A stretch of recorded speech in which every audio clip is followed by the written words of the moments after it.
no other place I'd like to be.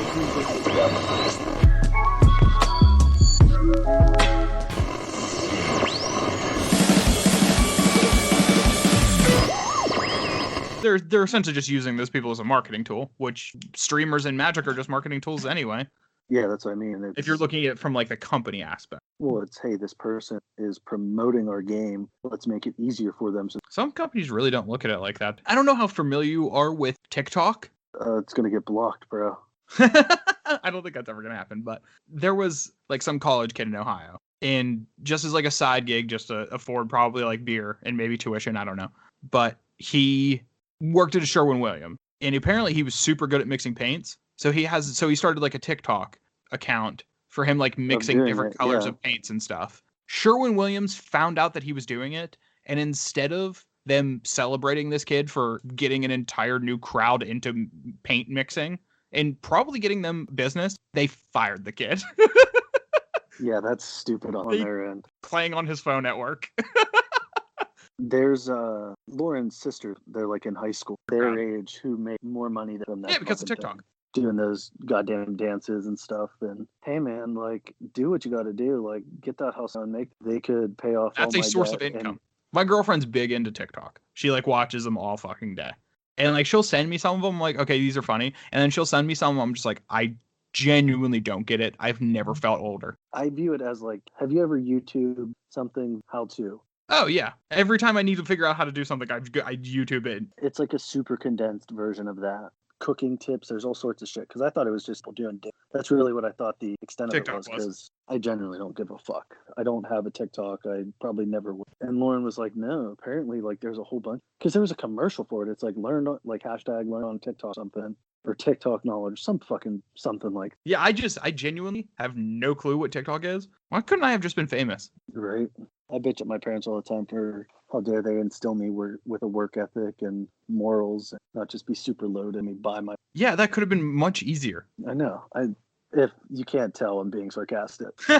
only partially. No, I would have totally taken the easy way out. Fuck that. There's a little bit of truth here. Absolutely. No, there's 100% of truth in it. I would totally take the easy way out in this world. Just like sign me up for Path of Least Resistance. Just get me TikTok famous and I will coast on that for as long as I physically can. It's all just coming up with stupid things to. I'm not clever enough for TikTok. Yeah, me either. I don't. And it's like you have to care and pay attention to what the youths are up to, and I just see that's the thing too. Caring and paying attention are two things I'm historically bad at. Agreed. We're starting the Fetch and Shock TikTok coming here in the 2021. I will not be involved in. I honestly neither will I. We're just gonna have to hire somebody else. Yeah. Anybody out there who's willing to work for hold on, let me check our budget here real quick. We're interning. Oh yes, we need a free slave intern, just like Wizards of the Coast does. If anybody wants to be a free slave intern and run the Fetch and Shock TikTok account, reach out to us. I'll sign a token and send it to you. We need an intern. We need a media man. We're paying you in experience. Yes. Oh. Job building resume. That's right, baby. Fetch and Shock. Building resumes one slave intern at a time. What is up, you scrubs? Welcome back to another episode of the Fetch and Shock podcast. I am your host, one half of a common wild card, Tyler, and joining me, as always, is my co-host, the 17th new set released this year, Matt. Matt, what is going on, my man? Where'd you come up with the number 17? Just out of thin air. Off the cuff. I didn't know if there was actual. I was like, I'm a teen set. It might actually be close. Okay, are we counting Secret Lairs as like sets? Probably not, right? You could. Secret Lairs think sets. If I would change set to product, we're way over 17 products in my guesstimation. God, that's wild. We're so far over that. This has to be the most products ever released in a single calendar year ever. That's bananas to me. Isn't that weird too? That we are in probably the lowest amount of played paper games of Magic, but probably the highest number of products. It's a little scary, isn't it? It's kind of wild. I mean, they had all of this stuff planned, right? So and they didn't plan around, a global pandemic. I suppose not. But it is wild. There's so many products, but we're going to start talking about some of these products, actually. Can you believe it's already been a year since Secret Lairs? It seems longer than that. I know, right? It really does. Seems much. Yeah, it seems like we've had Secret Lairs in our lives for like the past 5 years. But this weekend marks the 1 year anniversary of Secret Lairs. And you know that they had to drop some spice on us for the 1 year. Secret versary is what they're calling it. I saw that. You gotta keep it fresh, I guess, right? Absolutely. And I think a year ago, Tyler was probably a pessimist. I'm going to have to go back and review the tapes. But a year ago, Tyler was probably a pessimist about Secret Lairs. Right now, I'm kind of on board. Yeah, you were super against it.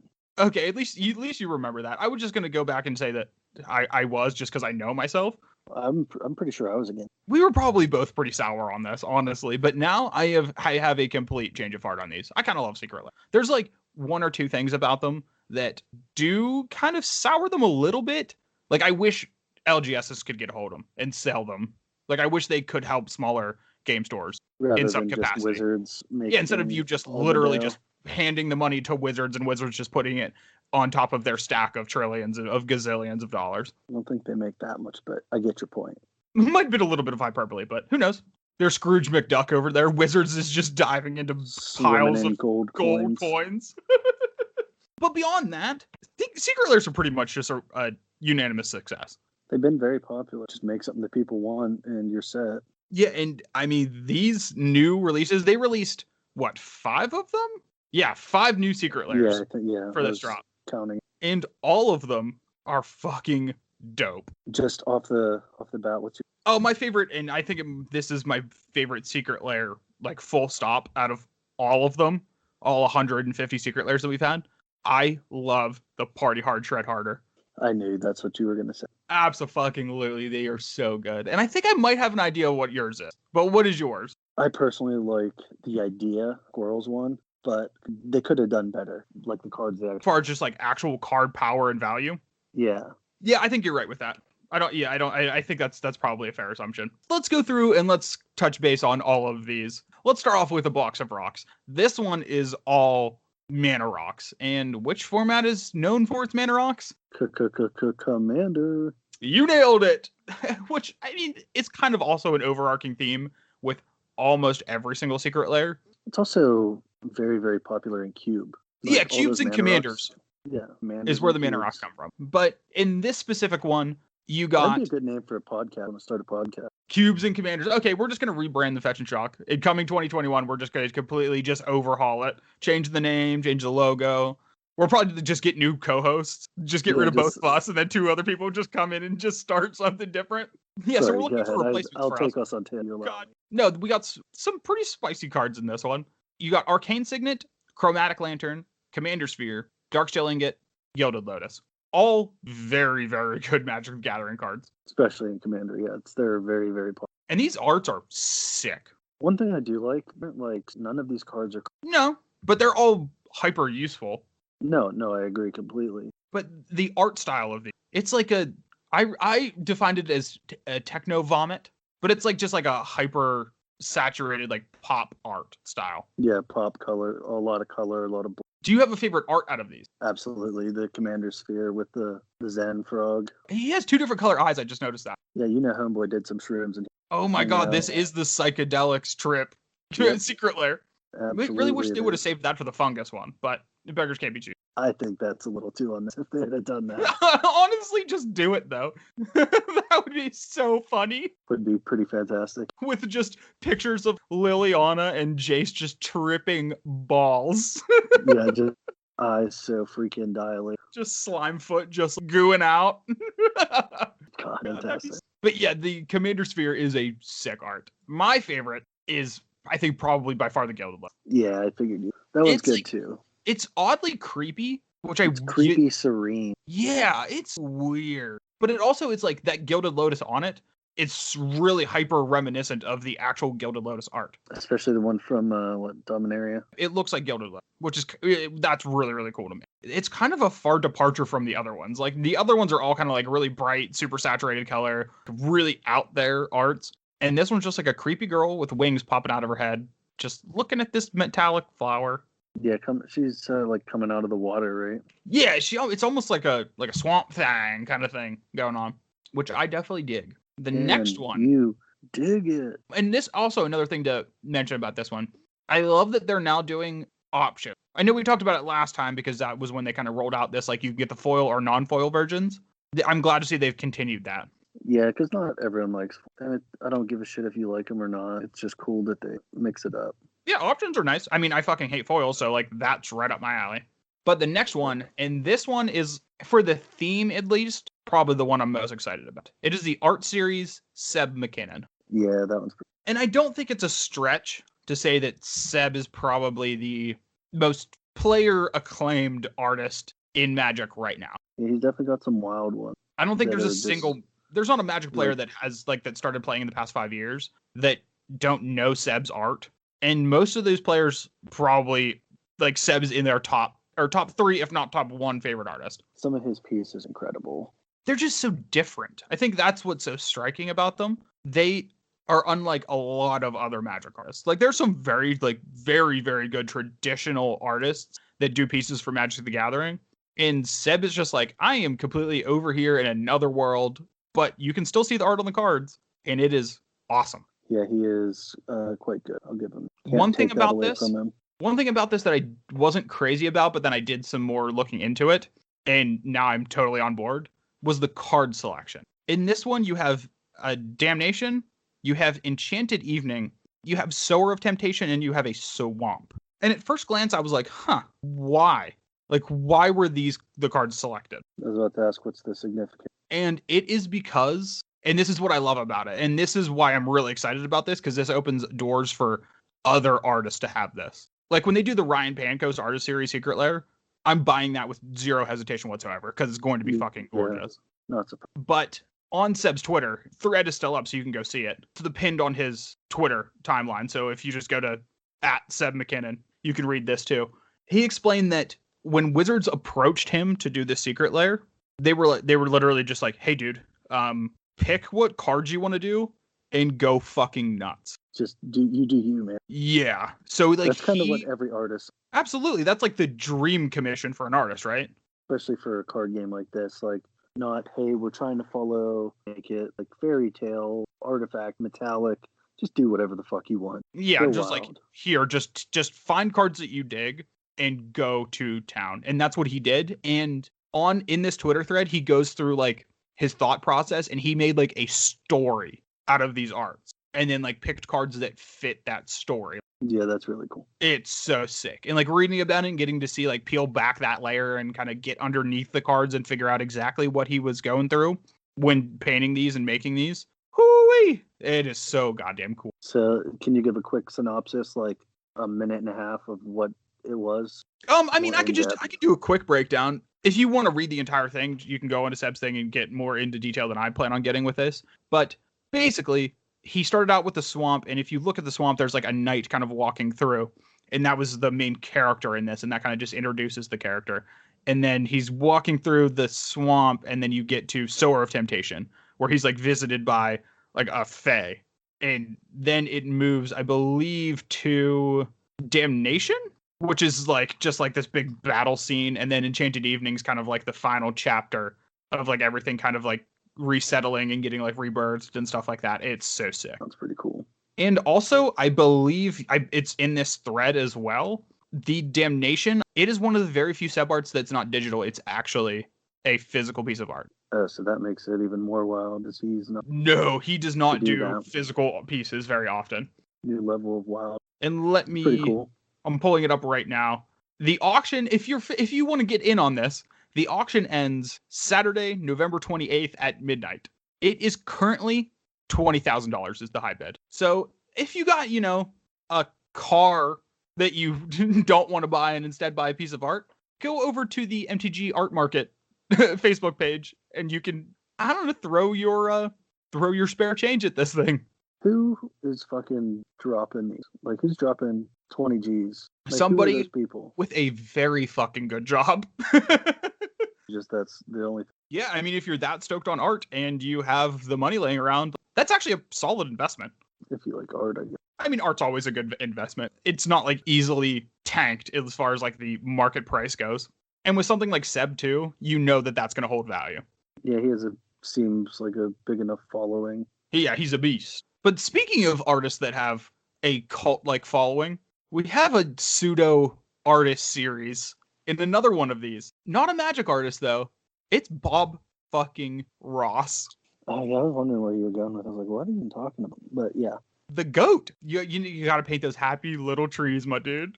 I am so stoked that they did a Bob Ross one. yeah This was also way out of left field. Like I would have never expected this. like fucking Bob. Do you think someone approached him or like his? I mean, they almost had to have bought it, right? Like, or at least had to have done some kind of transaction in order to get these arts. I mean, Bob Ross has been dead for years. I did not know Bob Ross was dead. Oh yeah, Bob Ross definitely not alive. Did not know that.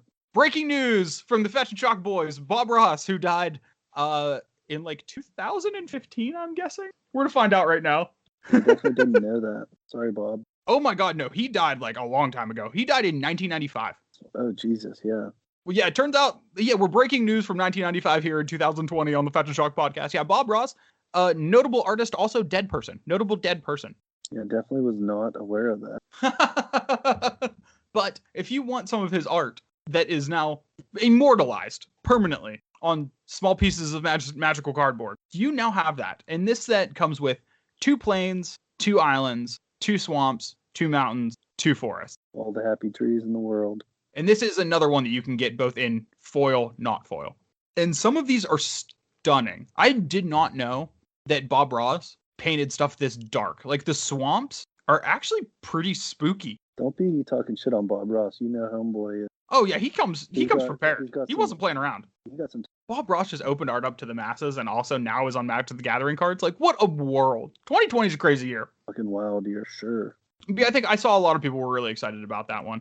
Now let's talk about... Yeah, it's pretty cool. Now let's talk about my favorite, the Party Hard Shred Harder, which these ones are, I think, it's not even particularly close. These are the farthest departure from actual Magic-looking cards we've ever seen. Oh, yeah. And that's what I was telling you. I don't like. Yeah, I feel like these ones are hit or miss. Like, you either love them like I do, or you're not a fan like Matt. Yeah, and I'm not a fan of it. But they're like very much in the traditional like metal album art, metal tour poster aesthetic, which shout out to Corey at Knife City, who me and him, when he was on... You were talking about this. Like 2 months ago. Yeah. We talked about this. This is a called shot for the ages from me and Corey. Yeah, I remember listening to that. Because you guys were talking about a bunch of band covers. I didn't know. And I think during that conversation, you'll also have to go back and fact check this, anybody. I think we mentioned that this would be a cool Secret Lair idea. Ooh, even double called shot. Oh, yeah. So we pretty much gave Wizards the idea. I'm expecting my check in the mail, Wizards. I know you're listening. At any time now. Yeah, I mean, that would be a good thing for the holidays. I just have a couple extra bucks to throw around from all the sweet Wizards of the Coast money that we're shelling out to. Absolutely. But this one, you have Anguish Unmaking, Assassin's Trophy, Decimate, Dreadbore, and the only creature, Thraxamundar. That's a big commander thing, isn't it? Yeah, Thrax is a super popular Grixis commander. He's like the Grixis, like, Griefer style commander. Yeah, just whatever all the Grixis. Yeah, if I have one thing to say about this, these are not the most legible cards on the planet. No, definitely notice that right away. But in that same vein, right, you look at these, at least they have the words on the cards. Like, we can look back in Magic history, and they've done like... It also has the other shit, too, doesn't it? It has all of the information that you need on a card. Yeah, it has the casting cost, it has everything on it. Yeah, it has the words, it has the rules text. So it's not like the textless, like, Cryptic Command and Terror and Lightning Bolts that were printed forever ago. You can still figure out what these cards say, and it's not like they're in another language. It's not like those, what was it, the Kaladesh inventions? No, not the Kaladesh one. The other ones that were the almost hieroglyphic style. Like, those were pretty hard to read. Yeah, the Amonkhet. Amonkhet, thank you. Like, those were not the most legible cards on the planet. No, and they were in fucking English. Like, Elish Norn, the Phyrexian language that they fucking made up was easier to read than the... You're not wrong. I was about to say, tell me. You're not completely wrong. But holy shit, dude. I love these. I cannot get over how freaking pretty these are. And they're so different. It's a very different. Commander, like competitive formats, it's just not... I don't agree. I don't like it. But I guess like that's also, these cards seem like they were strategically picked for that purpose. The only like really competitive format playable card in this is Assassin's Trophy, right? Like Dreadboard doesn't really see play anymore. Rarely in Modern for like metas. And like Anguish Unmaking, you just have Vindicate. That's just better. Yeah, it's much better. Yeah, so I'm not so worried about these being like heavily circulated into the players market. And it doesn't have the issue of the freaking Walking Dead ones, where those are brand new cards. It's true. And that's the only spot you can really get them. Yeah, these are just the spice. This is just the hotness for if you ever play any of these cards. Like Decimate's a pretty popular commander card. Thraxamundar is himself a popular commander. Yeah, Decimate's super popular, isn't it? Yeah, and if you get this Secret Lair, even if you don't already play Anguish Unmaking in your deck, you're making room for it. If your deck has the ability to cast any of these, you're gonna force these cards in your deck so you can actually play the physical copy that you get, because you don't want these to just sit there. These are sick. Well, that's probably why people buy them, because they're playing them already, and it's like, oh, hey, this is a dope ass art. But I think the argument can be made that like you would just outright just buy these just because they're cool and then find a way to play them. I personally wouldn't, but I know I would certainly do that. And this one is another one too, just good to mention. Not available in foil, which I think is probably a good call. I don't think these will look very good in foil. You're just not a fan of foils in general. But like, I mean, do you agree this flat art style in a foil, I don't think would be very appealing? Probably not, but I don't know. Like, you kind of want these, honestly, to just be like matte finish. Like the hyper opposite of foil. Like, make it no gloss, just like a flat matte, almost look like parchment texture on it. That would be so sick. I don't think that's possible, but... Well, I think if they get foiled, they get too muddled. Yeah, you lose a lot in that foiling process as far as like the striking detail, which these honestly have a lot. But also the final one of this series. Hope you like squirrels, Matt. I fucking love squirrels, bro. Well, if you like squirrels, I'm telling you what, this Secret Lair is right up your alley.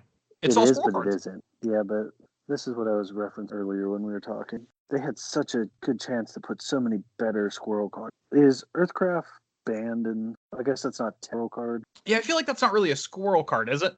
That was the combo, that and Squirrel Nest and Squirrels. If they just printed Squirrel's Nest in Earthcraft in this, and then a bunch of squirrel tokens, and just call it a day.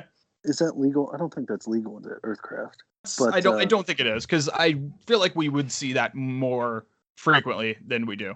But they didn't put Deranged Hermit in. That's like the most squirrely of squirrel cards. That is like when I think of like powerful squirrel cards, I think Squirrel's Nest and Deranged. That's the one that comes to my mind, is that Deranged Hermit. Makes a bunch of squirrels, you pay Echo, they all get +1. Yeah, I feel like they could have done Deranged Hermit, right? No, it's Urza's Legacy. Yeah, that's what we were talking about. I wasn't. But like also, they did that reprinting of Deranged Hermit in Modern Horizons, the Deep Forest Hermit. That also makes squirrel tokens. They could have just thrown that in there. That's also a pretty powerful magic card. Yeah, it's pretty much the same thing, isn't it? Yeah, it's very similar. Instead of having Echo, it has Vanishing 3. But everything else on the card is the same text. They could have done something similar to that. I understand if it is on the reserve list. I get that's a different discussion for a different day. But the cards that you do get in this, if you like squirrels, you like these cards. Like I would almost rather just the Squirrel Wrangler and then like 30. Just a bunch of different art squirrel tokens. Yeah. I mean, because if you do like squirrels, that's the part that you like about it, right? The tokens that it generates. Yeah, they didn't even have Squirrel's Nest in there, do they? No, they don't. How the fuck? Yeah, they have like a squirrels and I'll put Squirrel's Nest. They have Chatter of the Squirrel, they have Crows and Beast, they have Squirrel Mob, they have Squirrel Wrangler, they have Swamp Yard, which is a land that can protect your generates. Squirrels. Yep, and then they give you a fancy shiny squirrel token. This one is also all in foil. Rightfully so. Yeah, this is a good one to have in foil, because these arts are all pretty neat, but they're all a little goofy. And I think the goofy foils are much better than like the very serious, like realistic foils. Like hyper playable ones. I concur. Yeah, so shout out to Squirrels. That's my favorite one just because that's fantastic. Just that they did something so ridiculous. Oh, yeah. But if you're interested in getting any of these will be available in 2 days. Actually, probably 1 day. Wait, if you're listening to this. Yeah, there's also there's a timer on the website if you go and look. They're only available for a short amount of time, just like all of the other Secret Lairs. And once they gone, they gone. They go. Also, another thing that I saw discussion about, which another rightfully so. Some people were complaining that the shipping delay on these is pretty stark. Like there are some from like months ago that people still have not got. Ooh, yeah, that's a little rough. Not good. But I believe Wizards is going to start, you order them and then you pay for them when they are ready to ship, instead of paying for them up front and then waiting 4 months to get it or more. That seems like a better model. Especially if, I mean, sure, you can make the argument that these would have been shipped and distributed a little bit faster if it weren't for all of the COVID stuff. But I think there's only so long of a window that you can make that excuse. Before you're like, come on, get your shit together. Yeah. I mean, there are only like 5 cards that you have to put into a box. And well, the other thing, they're just not sending like 10 packages. They're probably sending thousands, I would assume, if not tens or hundreds of thousands. I don't know. I would imagine a ton. These things probably sell like hotcakes. Probably would be my guess. That's why they've been so successful. I don't imagine like they wouldn't keep pumping them out if they weren't selling a shitload of them. Because these are now my point. These are now probably one of the largest money-making ventures that Wizards does. This is probably bigger than like the Commander sets. You're probably right. Like the Commander decks. Yeah, the Commander pre-constructed decks, yeah. Precons, yeah, that's the term. There are definitely far more of the Secret Lair sold than the precon decks. Because, I mean, you can still find precon decks sitting in Walmarts across the country. Yeah, Walmarts, Targets, all sorts of... I mean, I don't think... Is Toys R Us still around? No, I think Toys R Us is so dead. Yeah. Much like Bob Ross. Toys R Us, like, clearly, not alive. You haven't learned conversation before. I'm out of the loop. Since 1995, Matt, you've been out of the loop. I don't know what that says about me as a person. There it is. Just your distinct lack of leaving. Yeah. We still got Magic. Magic's still alive for now. For now. But another thing that I wanted to talk about this week, and this was actually by request of one of the members of our Discord. So on our Discord, there is a podcast topics section where you can shoot us an idea. And if we actually, I was going to say, if we know anything about it, we'll talk about it. But we don't even have to know anything for us to talk about. I was about to say, I will talk about spew shit out. Because we're about to talk about something we know very fucking little about. But Magic Smurf on our Discord asked us what we thought about the current Magic Arena economy. Also, fantastic name. Yeah, I believe he's actually on Twitter. It's Roy on Twitter. So shout out to Magic Smurf and Roy for giving us this awesome idea. But yeah, the Magic Arena economy, Matt. How familiar are you with how fucked this is? Dude, I know everything about Magic. Have you ever played a game on Magic Arena? I have not. I told you, it doesn't mean I talk about it like I do, though. Very true. You make a very good point. I, however, have played some games on Magic Arena, so I have got to at least interact with that client and see the economy end firsthand. And the big issue that people have with it, right, is that in order to get cards, you have to open up packs. And whether you're spending your real human dollars or the currency that you earn in-game, you have to spend that if you want to get the cards to play these constructed formats. And at this point, we've seen enough format turnover and people have been playing long enough that resources that you get from playing the game are now starting to run dry. And people are having to put in, if they want to play the new standard format, if they want to play their new deck, they have to spend real human dollars. And it turns out, if you can't just buy the individual cards and you have to rely on just cracking them out of the Magic Arena packs and hopefully getting the wild cards that you need, it costs a lot of money. And here's the thing, and I've said this ad nauseum, I won't ever do that. Like, I just won't money in ones and zeros when I can get a paper version of it. And we've talked about this before where it's cool. That's been probably super helpful for people, especially with all this COVID shit, of kind of keep some sanity. But at the same time, you're not except just entertainment time. And that goes for all video games. And I put money in before, but this, it seems it's like... You have always been on the very anti-digital Magic thing. I am fine with it, because I get to play games on Magic Online, which are fun, and I use Arena to draft. I don't really play Constructed unless I'm extremely bored on Arena. But Arena's great for drafts, and I'm cool with dumping a couple bucks in on Arena to just run some drafts when a format comes out and just get those games in.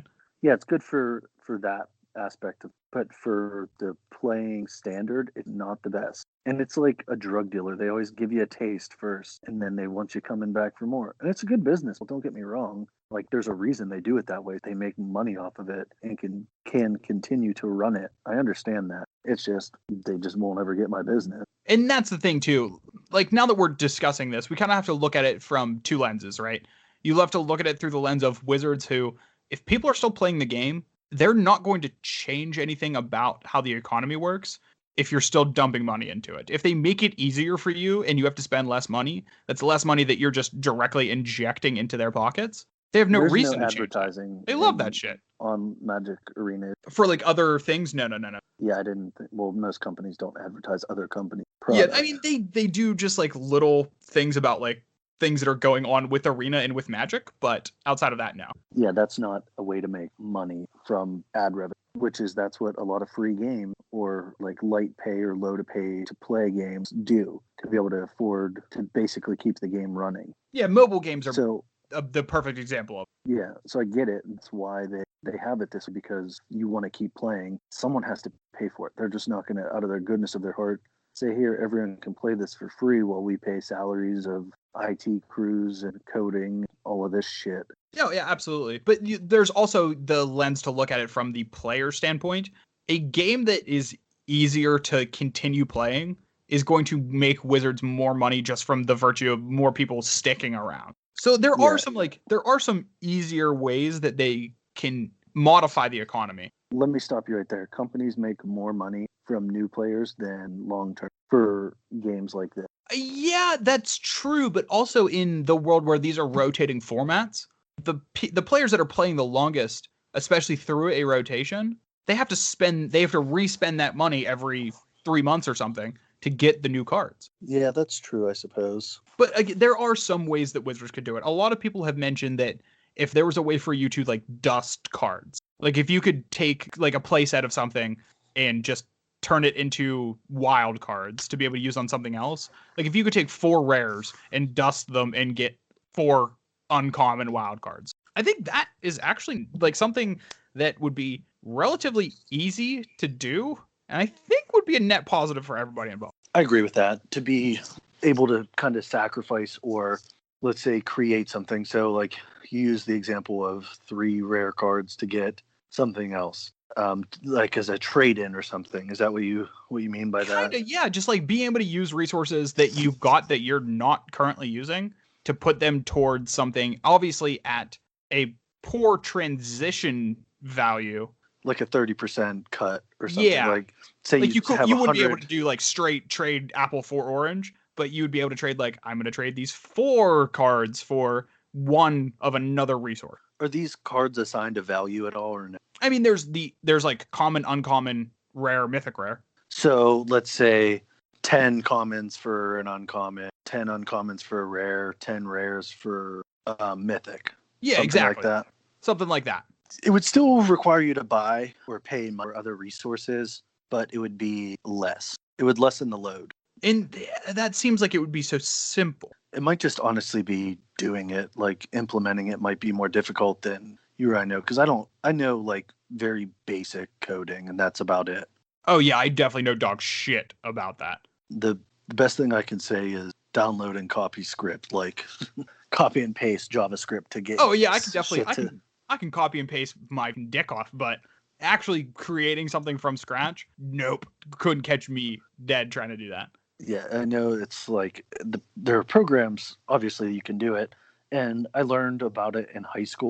The first thing you need to do is clear the screen, no matter what. So you always do line items, like it's numbered, and you always want to give yourself enough space. So it's like 10 CLS, and that's clear screen. And then you go from write code there. And there is a lot of shit involved. It's not something that, and someone who's like a coder is like, you're such a fucking idiot. That's so basic. Yeah, exactly. That's about the extent of much to implement that.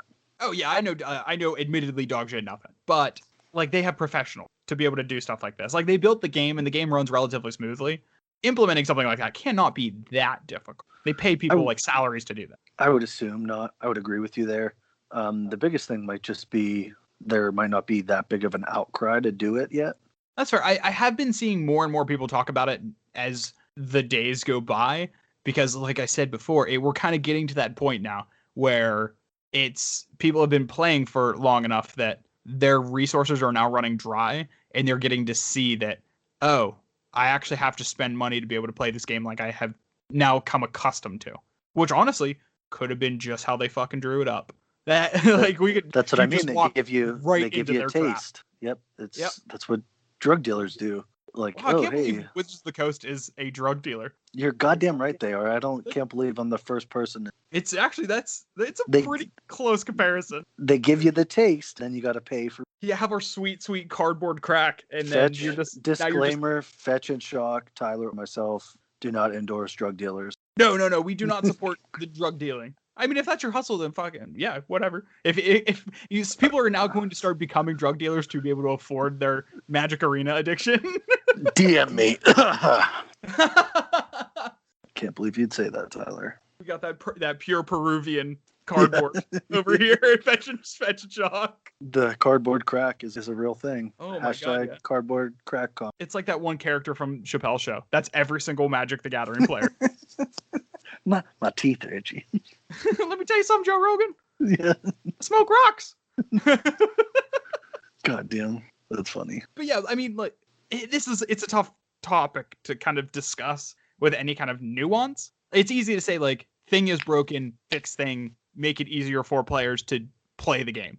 And it's also really easy to put yourself in the Wizards side of things, looking at their little peasants in their larger grand scheme and say, yes, keep bringing us the money. That's what we want. This is what we literally designed this to do. But there can actually be real change. Like they could make something even in the game where you get to even just test out your deck. This was something that was brought up in the Discord. If they had something that you could have basically free reign of any card. Like a practice room or something. Exactly. Where you can only play against Sparky and you just get to play that deck, kind of tune it a little bit. And then when you finally get it to the point where you want it, that you played against the computer for a gazillion games, then you can go and spend your hard-earned money and resources, and resources to get that deck and play it against real human beings. Yeah, the practice room idea has been implemented by other games. It's never a bad thing. Yeah, I mean, what really can be bad about that? Like, what can be negative about that? And it's not like it's people wasting their time, I guess, would be the biggest thing. But fuck them if people want to just sit in there and play practice games for literally against a computer. Yeah, some people I'm sure could get their rocks off just doing that. But oh my god, that would be so fucking boring. Yeah, I'd feel at a point you're just like, okay, whatever, I'm done with this.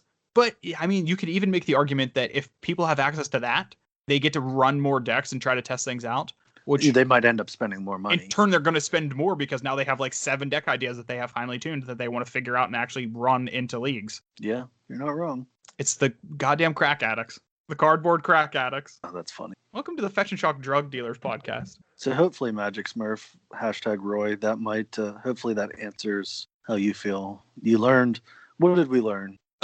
We don't know jack dick about coding. Yep, that's definitely a strong point that we made. They should be able to do it. I don't see why they couldn't. The question is, will they? Will they? And is there something in it for them? Because that's going to be the ultimate.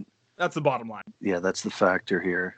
Is it worth it for Wizards to do something like that? Or are they saying, fuck it, spend your money? Or is it going to go to the point where it's almost dead and they need to address what the issue actually is, which is the issue that you outlined? I don't think so, because it's like, oh, hey, update 7.2 or whatever the fuck. Yeah, that's true.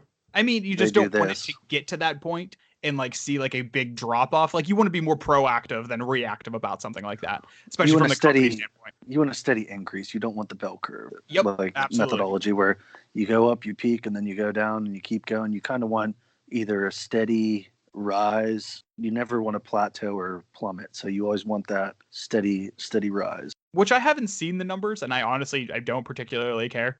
Yeah, I'm in the same boat. I feel like it's always just going to be net positive.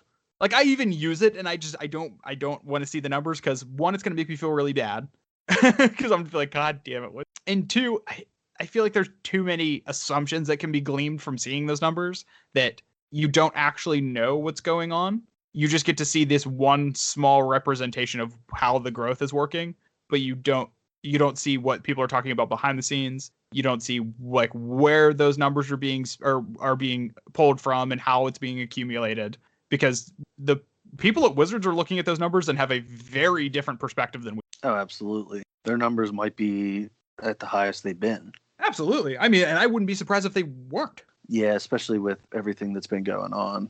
Would not surprise me. You just never know. Yeah, so what did we learn about this conversation? Me and Matt know nothing about coding, but we also gave you a look into the eyes of the drug dealer that is Wizards of the Coast. They deal a different form of drug. A drug nonetheless. But dude, I think there's one more thing we got to take care of here. What? We got to play some accumulated knowledge. Ooh, that we do, sir. Now, real question, I whose have turn no is it? fucking clue. Fuck it, already got it pulled up, so you're gonna go. I'm on the chopping block. Yeah, we you're suck up. at doing that. We got it, baby. Okay, so for anybody out there who doesn't know, each week we end the podcast with a little game we like to call Accumulated Knowledge. In this game, we go to the Scryfall website, we hit the random card button, a random card pops up, and one of us asks the other the name of that card. The other has to give the mana cost of the card. If they get it right, they get a point, and if they don't, they're the ones that has to write the code for the next arena update. Oh God! And face the wrath of magic culture. And just get ripped to shreds. Pass. Well, Matt, them's the rules. Are you ready Shit. for your first card? Stakes are high. I suppose so. Your first one's an interesting one. It is Hand of Justice. I'm going to go ahead and say that I would have never got this card in a million years. It's a weird one. I think I have to use a hint. All right, what would you like? What does it do? So Hand of Justice taps, and you also tap 3 untapped white creatures you control. You can destroy target. Jesus Christ. This is a strange bird. I'm thinking this is old because it sucks. Yeah, old and bad usually go hand in hand. I think I actually might know this. Huh. I'm going to ask you for a free hint. You don't have to answer it. Does this dude look like Jafar from Aladdin? You know what? Kinda. I want to say this is from Legends or Fallen Empires or something. I want to say it's 4 and a white. 4 and a white. Matt, is that your final answer? I think so. Unbelievable how close you. Oh, shit. It is Was it? 5 and a white. God damn it. And it is indeed from Fallen Empires. Yeah, this dude looks like Jafar, right? He does. Oh my Son god, of a yeah. bitch. 5 and a white. It is for a creature avatar. It is a 2/6. Yeah, I came across Homeboy here looking at old school stuff, like trying to find, just looking at the whole 300 cards combined. Yeah, that's a weird one. That card sucks. It's terrible, yeah. Not good. Classic Fallen Empires card, right? Yeah, it's a horrible, terrible, terrible card. Well, that was actually pretty close, though. Are you ready for your next I one? really wish I would have got that. That would have been a That is great so way to good. kick this game. All right. Your next card, I think you'll get this one. It is Gainsay. Sounds familiar. I think here. Oh, I have this in my sideboard for middle school. Shit, it's like, I want to say it's 1 blue or 1 blue. I think it's Interesting. I think it's 1 and a blue. Is that what you're calling it? If this is the card, I think it counters a blue spell. I'm gonna go 1 and a blue. Final answer. Final answer. It is 1 in a blue. Okay, yeah, this is. And it is This is, counter target blue spell. Yeah, okay, that's what I thought it was. Yeah, it was also printed in Theros as an I wouldn't have uncommon. known that. That's the Would only not place I have would known have known it. I genuinely thought it was just printed in Theros and no other place. Turns out it's an older card. Yeah, this is in. I have 2 of them in my the standstill deck. Yeah, it is from Plane Shift. Yeah, I didn't know what set it was from, but Oh, this one's a weird one. ugh, that's not good. You might actually get it though. It's Words of Wisdom. Words of Wisdom. Oh, this is the no, that's land route where you return a land and then you can discard a land and draw cards. Oh fuck. Knowledge can't be kept in a bottle or sealed in a box. It yearns to be spread and shared. How on point would have been it be like it's accumulated? Oh, that would have been so good. I should just change the flavor text. Just go back, 20 years. I'm assuming this is a draw spell. It's pretty presumptuous. Words of Wisdom. The spread and shared thing though makes me think otherwise. Honestly, the flavor text kind of ties into the card pretty nice. It sounds like it does, or else it wouldn't really be there, Correct. I'm going to say 2 and a blue. I honestly don't know with this one. Is that your final answer? I think so. Matt, it is 1 in a blue. Is this something like everyone draws a card? It is an instant speed spell. It says you draw 2 cards and then each other player draws a card. Yeah, you almost gave it away with the Flavor text. Well, you did. I figured it was something like that. Fuck. Uh-oh, you got to run it now. What was that? It was 1 in a blue, you said. 1 in a blue. Oh, well, you got a free one here. Your next one is Mana Crypt. Oh, no. I don't think I know that one. Oh, eat shit. Whatever could it be, Tyler? You're such a prick. Is it 5? That is not my final answer. I know that it is 0. I was just about to say, I was like, oh, we got him, boys. Yeah, you're right. It is 0. In the classic Mana Crypt, at the beginning of your upkeep, flip a coin. If you lose it, you bolt yourself. And it taps for 2 generic mana. These things shot the fuck up in price, didn't they? Oh, yeah. Mana Crypt is a cool around $80. No, they're more than that. For the mystery booster ones and the double masters, those are the cheapest ones at around 85 bucks. Probably on average, they're probably sitting between like 80 and 100. I bought a masterpiece one for 80 bucks. That was probably a good call. Yeah, it's dope. I really want the old one, but the promo. Oh, like the book promo one. Yeah. Or the comic book one. Yeah. Yeah, so this last one, this is for all the marbles. Ooh, this is an interesting one. I don't know if you'll get this. I have a hint still, don't I? I believe you have one more hint. The Mana Crypt kind of saved my ass there, I think. It really did. But this next one is Harness the Storm. Is this the Energy Bolt? No, that's Harness Lightning. Ooh, yeah. Good save. That was I was almost just 1 in red done. Oh, fuck, man. Harness the Storm. Is it an actual Storm card? No, because none of the Storm cards actually say Storm in the name. It has to be something like that. Or like a fork or some shit. Or like a burn spell. All right, what's the mana cost? The mana cost? That's what you're supposed to give me, dude. Oh, shit. Tried to catch you up. It was close, though.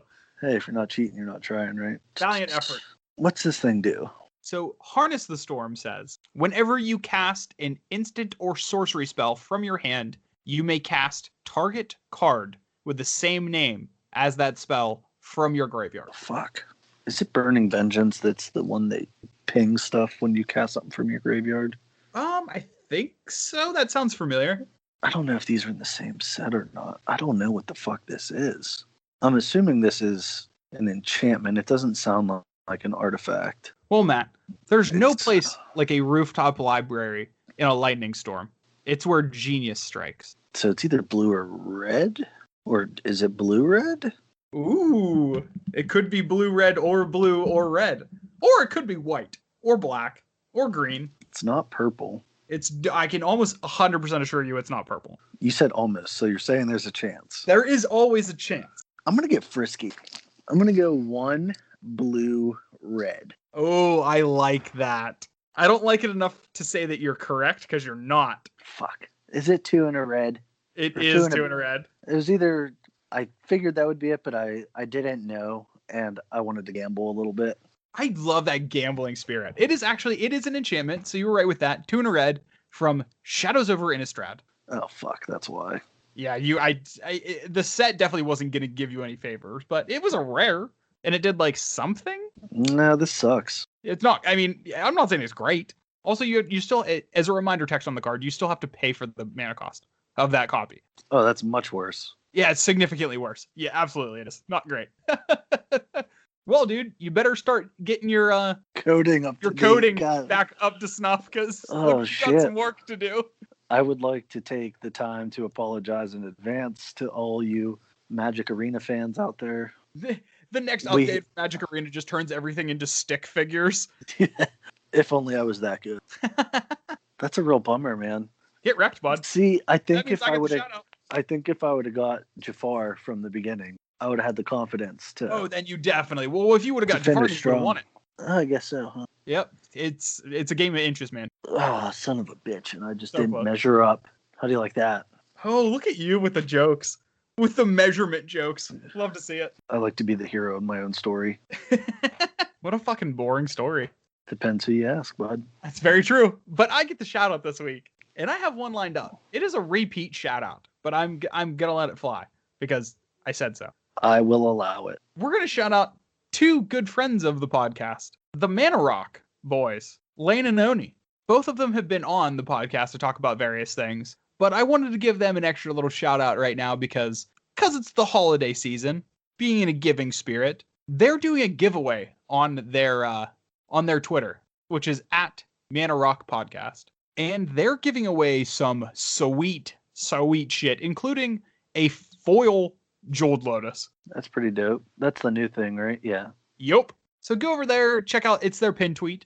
And if you retweet that, follow them, and then you're entered to possibly win some very nice Magic the Gathering cards. They were on during my during the baby age of Fetch and Shock. Yeah, so go follow them, give them a shout out, and maybe win something neat. Do you want to put shout out what their Twitter handle is or whatever again? Yeah, it's at Mana Rock Podcast. So go check those boys out. And also, while you're at it, if you're on the Twitter, you might as well also follow Fetch_Shock on Twitter. That's us. You also can follow me at Basic Land Bin, and you can follow Matt at It's Bop. And if you're feeling extra frisky, jump over to the Fetch and Shock Discord. You can find that link on our Twitter or in the description of this episode. And give us some more ideas about shit to talk about. I had a lot of fun talking about shit that we have known nothing about. Someone's going to do it. Someone's just going to join our Discord and be like, next week, talk about astrophysics. Bitch, if you don't think that I don't know about astrophysics, you're mistaken. I would assume that you know as much about that as you do about coding. Not too bad. Not too shabby, sir. You called my bluff. Nailed it. We're just going to have a guest on our podcast. We're going to have Neil deGrasse Tyson on our podcast next week. Wouldn't that be some shit? Oh my God, yeah. That would be... I wonder... You know what? He's probably into Magic the Gathering. He seems like a fucking loser. He's a fucking super genius, so... homeboy he would know. Okay, well, confirmed next week. Join in for the Neil deGrasse Tyson episode. Oh, and also, since it's the holiday time, I know you got some friends and family out there. They're probably nerds just like you. Why not buy them a little something special over at flipsidegaming.com? Because if you use code FETCH at checkout after you buy those lovely Magic singles or sealed products, you'll get 10% off. There you go. Get your holiday shopping done early, and it helps the boys. 10% is better than nothing. Goddamn right. And who knows? Maybe they'll have some Cyber Monday sales. So go jump over there and check it out. Check it out. All right, dude. Is there anything else? Is there anything else you got for us before we move into the Neil deGrasse Tyson episode next week? I don't think so. Well, in that case, I think that we will see ya later, nerds! It really bums me out. I can't yell anymore. I need to.